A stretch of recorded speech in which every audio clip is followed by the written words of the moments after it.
so I called the session Move Azure Resources, but I could have called it how we migrated thousands of VM over to a subscription in one night, aka you want to migrate Azure services, take a coffee, and use PowerShell to do the job for you. Meaning, I won't talk about only PowerShell during this session. It's more about, there is also a discussion about program management, how we convince each application owner to migrate using this system, and how we build some framework to help do the assessment of the solution we have. And yes, that's mostly that. So first of all, thank you for our sponsors. Without them, nothing was possible, so thank you for them. A little bit of me, so I'm Fabien Dibot, I'm based in France, so sorry for my accent, it's not very good, but I try to do my best. I work as a CSA at Microsoft, Cloud Solution Architect, so I'm dealing with projects from VM, AKS, Azure Function, so on, all on Azure. I'm a huge fan of cloud computing, obviously, and automation, and I am former PowerShell MVP, and I live in Brittany, the flag on top, right for you, which is my beautiful region. So nice to see you here, and I'm happy to be here after 3 years of lockdown and COVID and so on. So thank you for coming here. Let's have fun. So a little bit of context. One day, my customer come to me and say, "Okay, Fabien, I want to move all our VM, and we have 2 months to do that." I said, "Okay, you're crazy. We'll never do that. It's not possible. It's impossible without breaking anything." He said, "It's mandatory. We don't have the choice. Our contract will end in 2 months. We need to move. We just signed a contract with Microsoft, so we will move to CSP from EA." Does CSP speak to everyone here? Okay, mostly. So CSP is a contract, meaning some vendor will resell to you as a blank mark Azure credits and services. It's a total opposite to EA, which is sold by Microsoft to you. You build by Microsoft. And so there is no easy way to do this kind of migration because CSP is a very strict contract with vendor, and you have many limitations that is not, which make not possible to migrate from CSP to EA like an easy way, like with an easy way. So it was not that you could just go to the contract and say like, oh, like Microsoft can just flip the switch like at the top level. No, say, not with a CSP. Okay. With EA, they can do that. You call support, you open a ticket, and they will do the job for you. But with CSP, sadly, it's not possible. That's why there is this session, because if it was possible, maybe for the next version of CSP, I don't know, but it's always difficult when you work with CSP to get out of CSP subscription. I mean, partners do their job for that, so they get paid for that, so that's normal.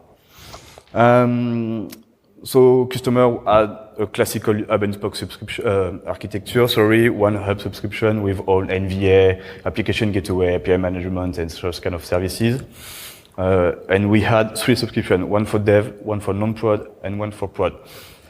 What's interesting to see is that for dev we only had 1 network, and for other subscription it's 3 networks. Depending on the classification of the application, we had specific networks.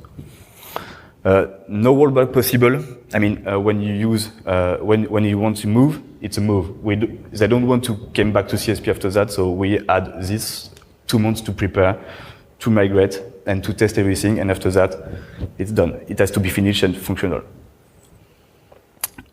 Point important, all subscriptions are in the same tenant. This is the mandatory point to start this kind of project, because if you are in different tenants, you can't use move API to move resources between 2 subscriptions. And fun fact, we only had 1 day downtime accepted in cab, meaning we have to go fast and find the fastest solution to migrate resources between those subscriptions. So funny context, very challenging, but we take it, and we start by an assessment. So first of all, we have two ways to migrate VM and services on Azure. You have Azure State Recovery, basically only for VM, and you have Azure Move API. If we look deeper in each solution, with Azure State Recovery, it can take a long time to migrate VM because if you have big disk, it will take a long time to replicate the data on target subscription. And with Move API, we have limitation like unsupported services for by this API, like some stuff undocumented, which we discovered during the project, so it was really fun. But we decided to go to Azure Move API because it's way faster. Like, it takes 5 minutes to migrate a whole resource group, so it's really way faster. So we choose Azure Move API, okay, fine. But now, how do we assess all our resources in Azure? Meaning we have more than 500 resource groups. How can we make it fast? Because we have only 2 months to prepare and to do the project. So we have an API for that, but it's only working on the scope resource group, scope, sorry. So it will take like 5 to 10 minutes per resource group to validate if resources inside this resource group are migrable or not. So we put that aside. There is a manual documentation, there is a documentation which is available describing each Azure resource provider if it's migrable or not. But manually it's not, it's like a nightmare. So here we decided to make a script to make our life easier, to parse everything in documentation and do the stuff automatically using PowerShell. I will show you how it works and what are the outcome of this script. And based on this assessment, we decided to see, okay, we have a lot of meetings. I mean, we're French, so we do love meetings. We make meetings every day, long, 8 meetings per day. But during those meetings, we made a no-go, depending of how many services are migrable or not using this Move API. Because if we have too much no, I mean, there is no interest in that solution. And we discover also that even some services are migrable, you need to refactor or to reconfigure the service to be migrable using this Move API.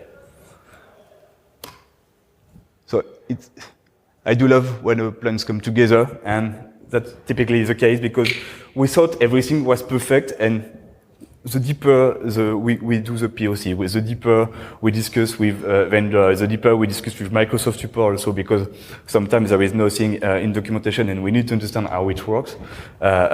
We said, okay, we are crazy, but let's do it. We don't have any choice. So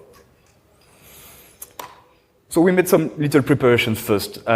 We decided based, sorry, because here it's demo time. Sorry. To do the assessment, I have this little script there. So as I said, I have a link. Is it okay? Everyone is seeing the screen correctly? Yeah. Okay, perfect. So here, what did I do? I did an all good invoke web request on this website here. Oh, my VS Code is bugged. I can't select everything. Sorry about that.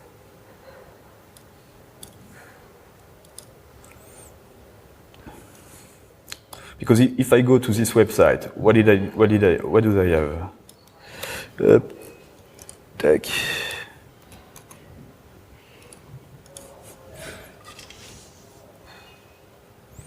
I have a bunch of array with every resource provider say, okay, you can move it between resource group, between subscription, or even in another region. But manually, it's totally, crazy to go to each resource inside your subscription to do it, to multiply by 3, and you do the job manually. So the easiest way we find to make this validation is to parse this website, store it in a variable, and extract all providers from the website. And for each provider, we go inside each array to see, okay, if it's migrable or not. So we do this invoke web request. We filter something to get only the provider, and after that, we do some transformation to have something readable for human. And that we discover also, even some resources are migrable, you need to take care, for example, for load balancer, some SKU are not migrable. You can migrate, let's say, basic SKU, but not standard SKU. So you need to take care of that also to understand if it's possible to migrate or not. That's why those let's say, those checks I make here. And at the end, I just export it as an Excel file. You will have something like that.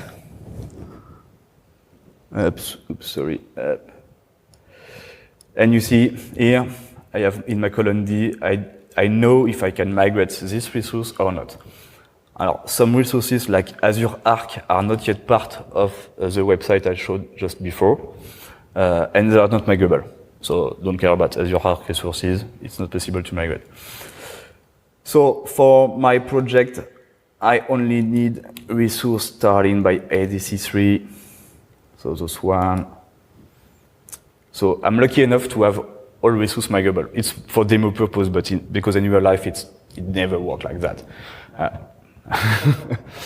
Basically, if you stay on VM, you're mostly fine and you will be able to migrate everything. If you have some, PaaS services like SQL managed instances, like I don't know AKS for example, or I don't know Synapse or whatever, those are not migrable at all. And it's a shame because if it was possible, our life will be better. But that's how it works. So after having this assessment done, we created this kind of Excel file. I won't go through each line. Oops, sorry. I won't go through each line because it's quite describing and so on. There is too much comment. But the things to understand is okay. We plan every action. We assign a time frame from every action in order to not forget everything. Disable wrong book, for example, to not having start VM accessible or destroyed during this migration. We make also a snapshot of the environment to be sure that prior to the migration, we have this kind of number of services configured like that. And after the migration, we also execute, a pest test, taking as an entry all this information to just see if everything is going okay. And we're good to go for test in production after that. We also disabled alerting in monitor because obviously all network connection might be cut. In France, we have an expression which is ceinture bretelle. We would like to make sure that everything is going well, so we also install some extension like OMS or like DIAG extension for Linux VM, for example. And we stop the Citrix farm also in order to be sure that nobody will spin up a new VM while we are moving some resources. Okay, saying that, we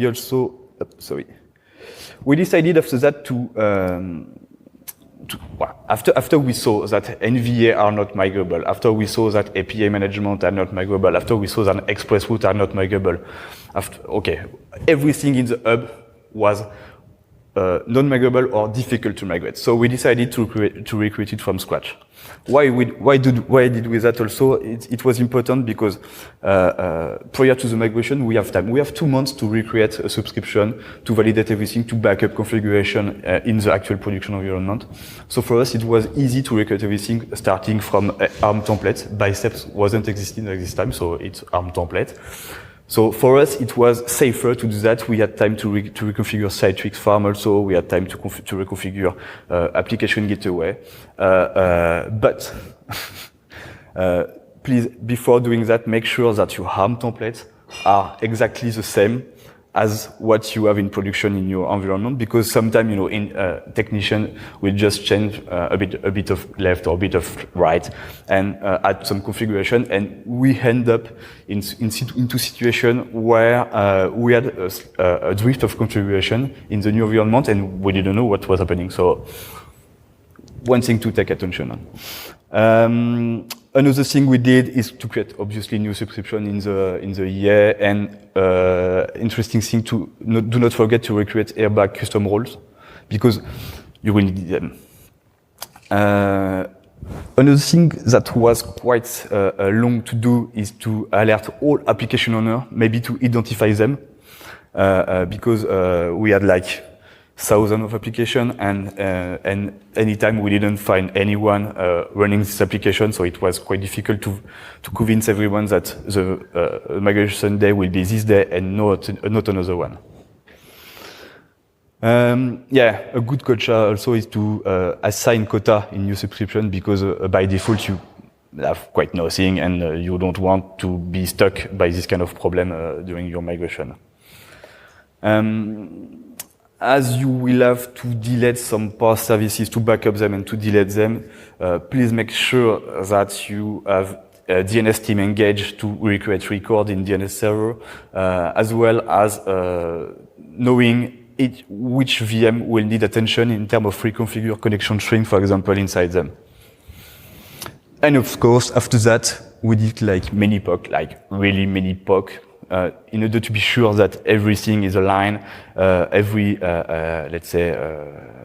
move we'll make is working, in order to be sure that at the end, the D-Day will be ready and confident into this migration.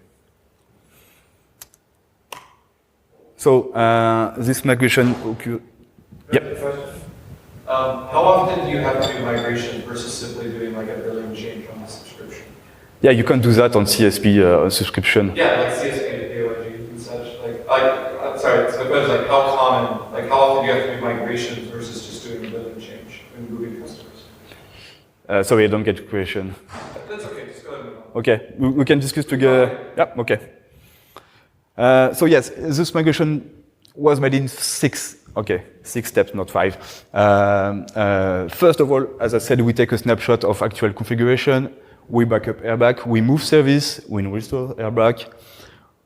After that, we restore network connectivity, and we test if everything is okay. This is in a perfect world, right?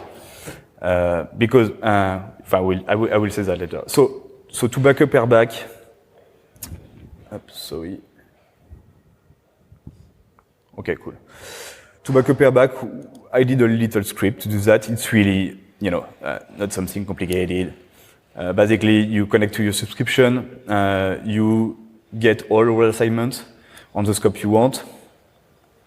You create a nice object, and you remove a management group assignment because you don't want to back up things that are not assigned to your subscription. You select the subscription where you are working on, because you might have right on other subscriptions and you just want to back up those ones. And you store everything in a nice CSV file, just in case of. Because if you lose the Airbag assignment, you're done. You might have the best migration you have, but if you are not able to give right to people that are working on VMs or services, it's not a correct migration. So to do that, I just have to execute this script. Yep.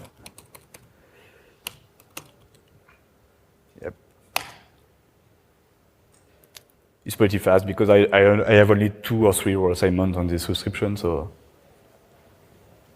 I have access to many tenants, but I'm not logging. That's why you have this kind of warning.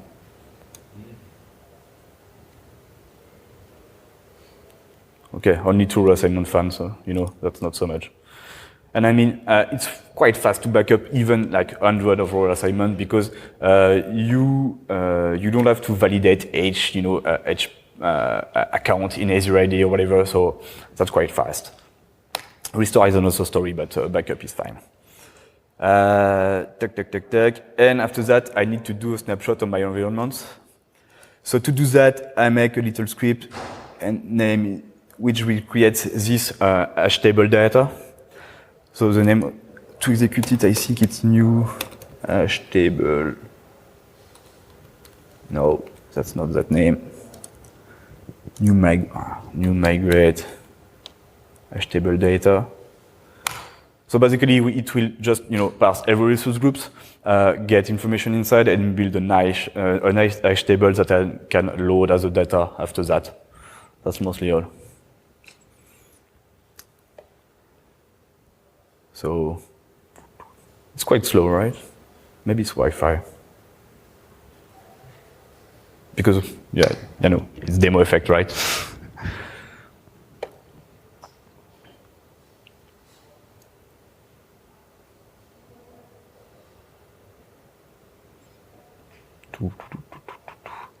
So at the end, you have something like that.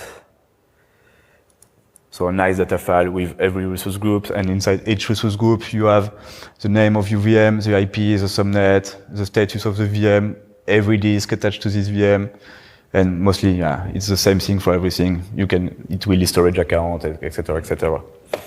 For the purpose of this demo, I already remove app gateway, API management, SQL memory, and so on, because when we migrate, during all POCs, we had a duration time to delete SQL managed instance, for example, of 3 hours. And during the D-Day, it took 8 hours. Like, we all open a support case, a case to support. They said, we don't know what's going on. We were in contact with engineering teams, said, okay, we have a problem. And we were like, okay, you have a problem, but we're relying on you. We can't do anything. So it was like quite crazy. So I have my snapshot of my service. I have all my overall assignment backups. So I'm good to move those services. Let me launch the move itself. I think it's merge. Resources. Yep, this one. So here, for the purpose of the demo, I have only one resource group because it can take 5 minutes per resource group to merge everything inside one single resource group prior to move this big resource group to the target subscription. Can you explain something about the merging and stuff? Yeah, and why exactly? Why I just wanted to launch the script before, and I will explain it right now. Because how do it work? How do it works? So before merge, you have to back up and remove everything that you can't move, and it's connecting to your network, because network is key there. You have to move everything. Not in the subscription, because you can share network over a subscription, but you cannot share a virtual network between multiple subscriptions. So to do a migration, you have to merge every resources in all resource group in your subscription to one subscription where there is this network. It's key, because if you don't do that, you can try to move. It will never work. So that's why we are merging those resource groups, and I will see how to split them after that. But basically, yeah, we go inside each resource group, we make an array of resource IDs, we pass this variable to the move to one commandlet, which is move as a resource, and after that, it takes 4 to 5 minutes to move to this global shared air resource group. After we have merging everything, we need to remove network peering also in virtual network, because if we have a dependency with other network, it won't move as well. What did you discover also? No, that's almost all. That's almost all the limitation. But you have to move everything to the target subscription at the same time. That's a bit challenging and a bit stressful, because when your customer see, okay, don't worry, you made some good governance, you have everything in multiple resource groups, but don't worry, we put everything inside one. So my script is still running, so I'm calling an API, it's validating if it's moving or not, so no issues here. The thing to understand here is that once you start a move using this move commandlet and this move API, you can't stop it. If you stop it right in the middle, you won't move anything. It won't move a resource or another. It's a package, okay? And now it's a time where, please come on. One other thing we discover, I discovered this week preparing my demos, it's not possible yet to move using the Azure commandlet, the PowerShell commandlet, between two subscriptions. Between two subscriptions. I don't know why. If you pass more than 3 resources at a time, it just fails. So you have to use a portal right now to do that. So sorry about that. It won't be only PowerShell migration. We used that before, but I suspect they made some change in the API, in the backend or whatever, and it's not working anymore. So as I said, it can be quite long, like 4 to 5 minutes per resource groups. But you don't care. I mean, if you have like 1,000 resources inside a resource group, it will also take 5 minutes to migrate this resource group. You don't care about the number of resources you have inside. It's the resource group object that is migrated. I have some time before this commandlet to finish. Do you have any questions so far? A lot. So I recently had to make a documentation for a customer wondering from an pay as you go to CSP. Mm-hmm. And I just noticed that there was so much stuff that I couldn't move that we had to rebuild everything.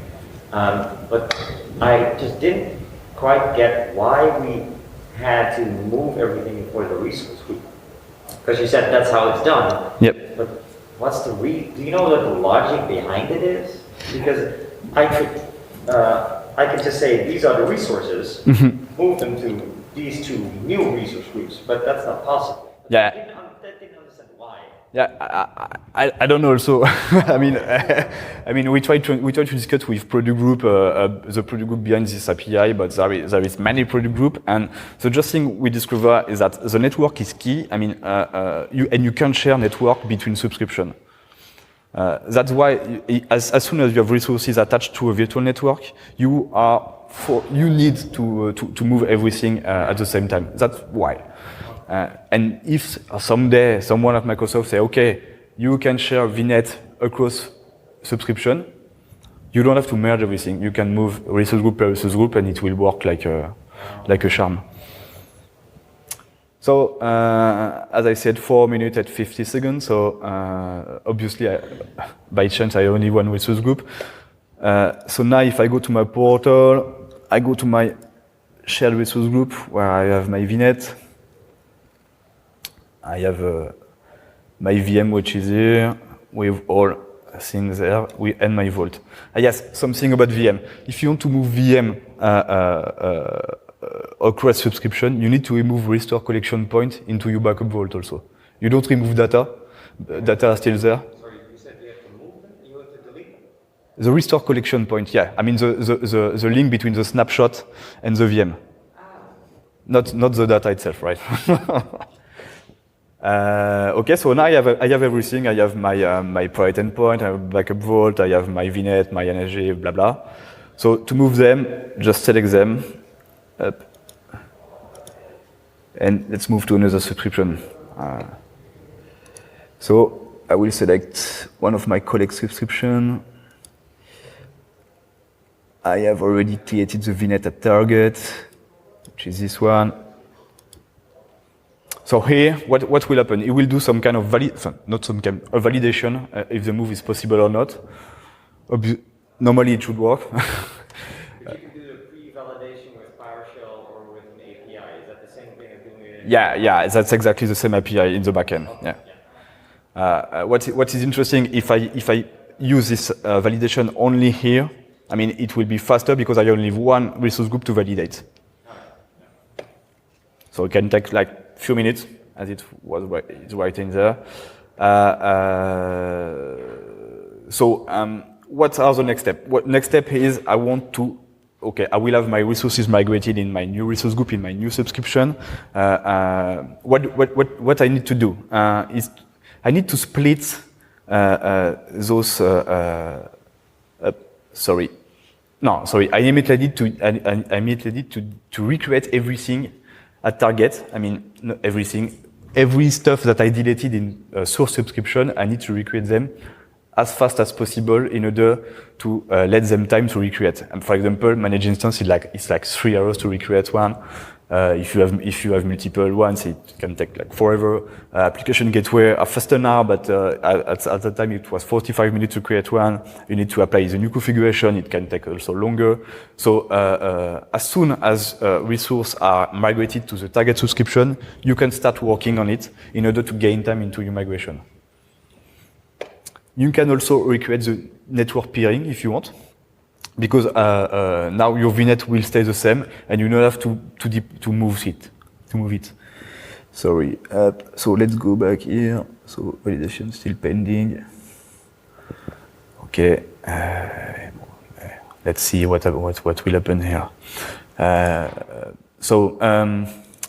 will explain how do I split, resource to their respective resource group. First of all, you need to have strong naming convention.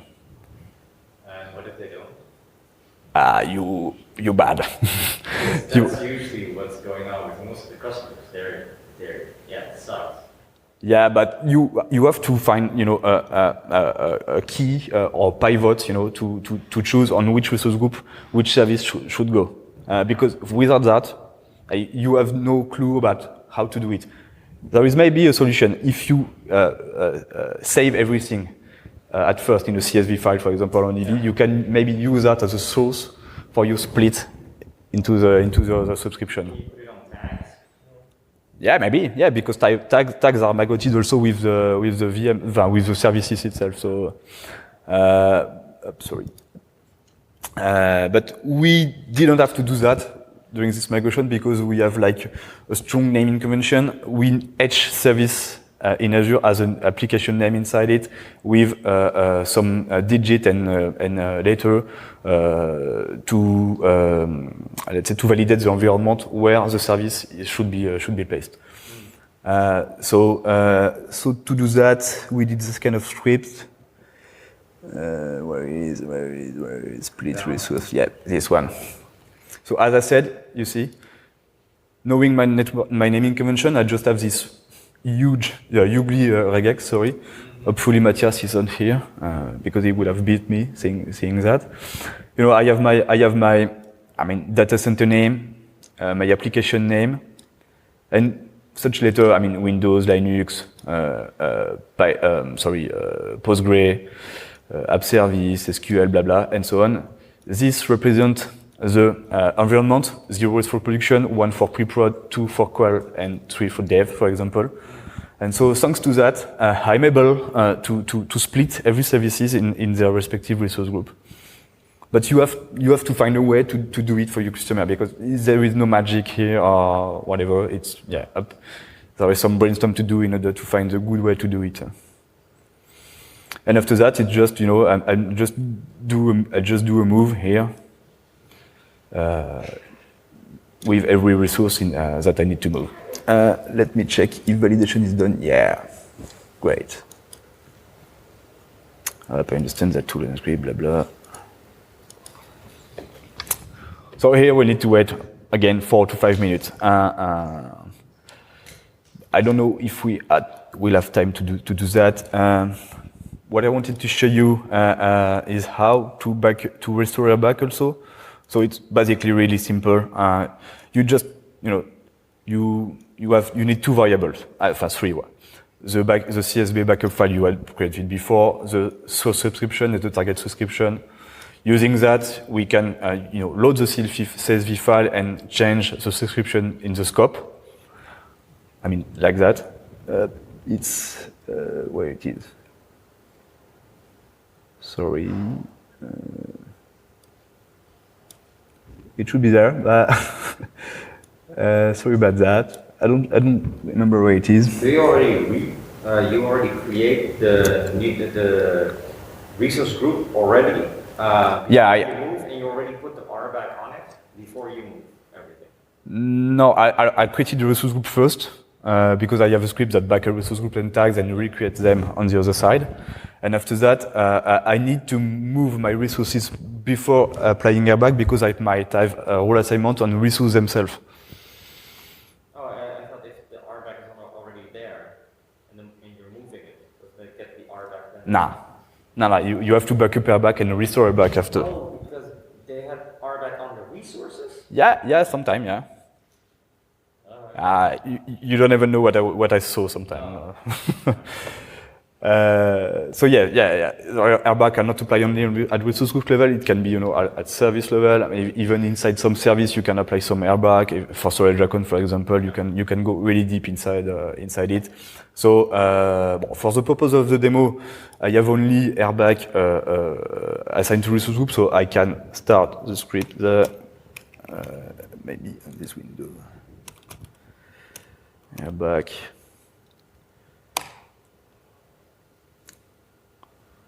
So let's see what happened.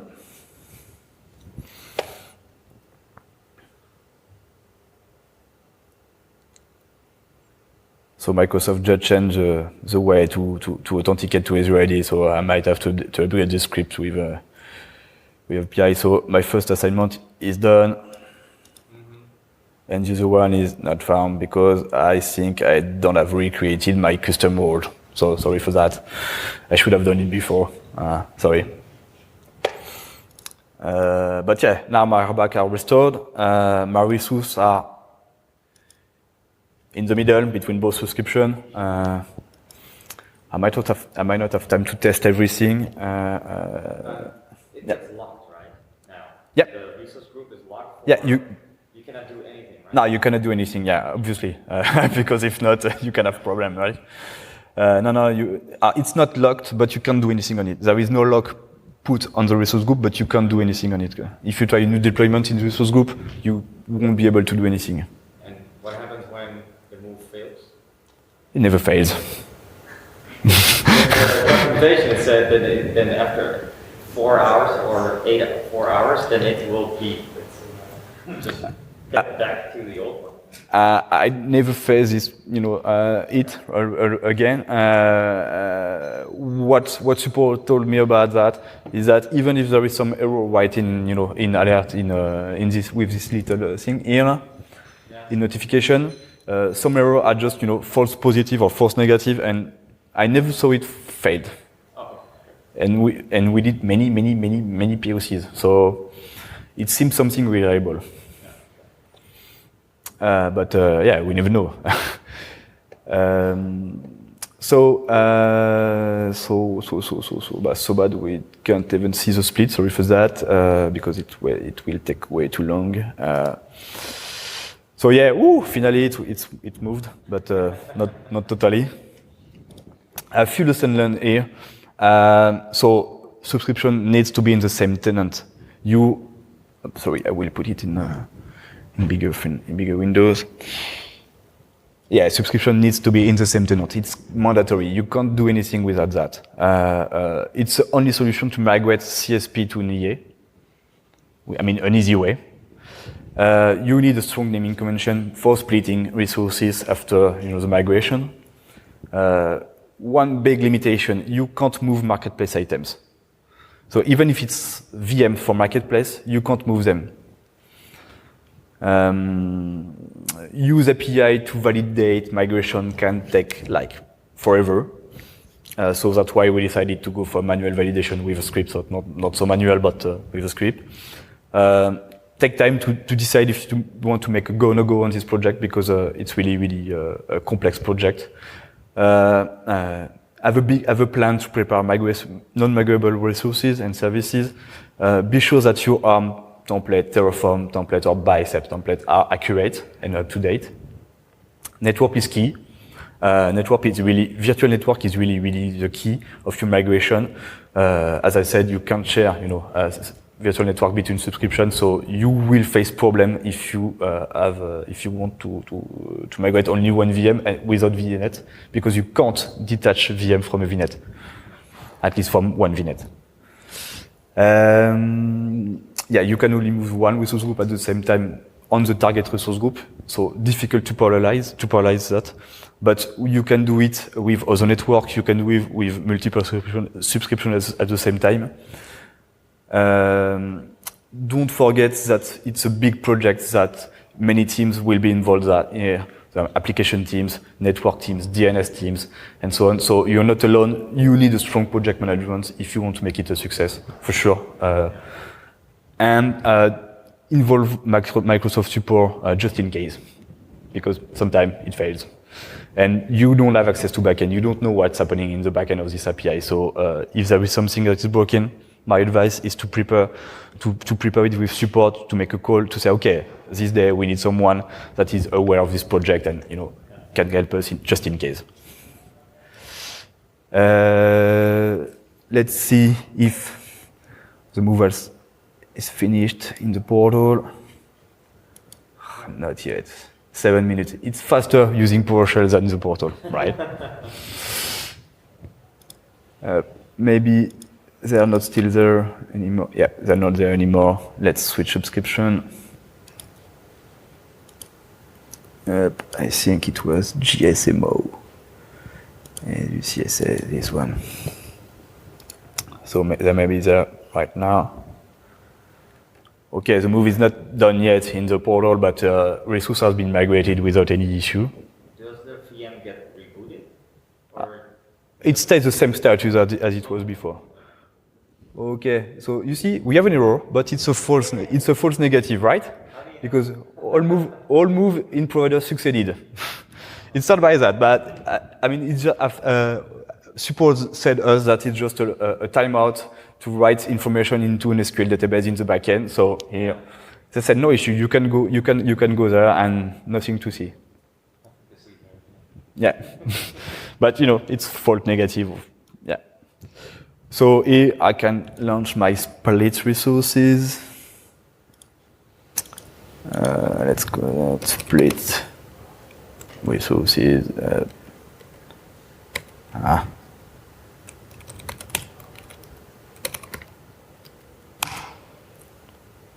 Oops, it's not on the correct subscription.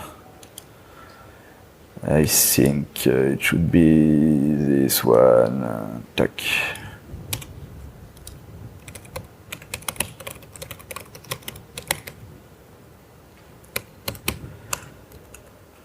Okay. Target subs.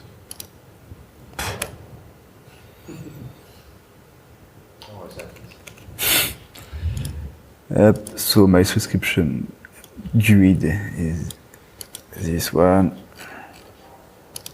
Okay. So it will use resource in the shared resource group, apply this filter. So okay, I have 10 resources to move to this one, which is the actual one when it was previously created. So that's fine. So now he puts it back to the other resource groups where it came from. Yep. Yeah, that's the idea, yes. Yeah. Okay. And after that, I'm able to execute my pester test to say, okay, everything is at that place. And if you didn't have 500 resource groups, but you had like 20, would it have been easy then to, and they're already... Yeah, to do it... Just do it per resource group? Yeah, you can do it manually. I mean, but that's not fun, right? No, No, I mean, you can do it manually, but it will take way longer than do it with PowerShell because you have to go to the resource group, select all resources, click on the move, validate that it will move, and so on. And after that, you do it again for next resource groups, and you have to wait for the first resource group to finish. So you grab a coffee, you say, oh shit, I forgot that. So you need to go back to your Azure portal and say, so you might lose some time, but it's doable for sure, for sure. So I'm not sure I will have time to test my pester, here. I will provide slide and all scripts on the GitHub repo of the conference. I'm not sure when, but I will do for sure. We have 1 minute left, so if you have any question, I'm good to answer. Or we can just discuss together after if you want. Oh yeah, I just want to call out one thing. Yep. You made a script to scrape the web page. There's actually some other people who already created a template of an Excel, and another guy has something in GitHub, which he updates every week. So really? Yeah. So what you do, you just do a get AZ resource, dump it to a CSV, put it in the template, and then it automatically says it is movable. Whoa. And it puts in why that you have to be careful. Yes, it's movable, but blah blah blah blah blah. So I thought that was really cool. That guy's name is Jack Tracy. How do you pronounce that?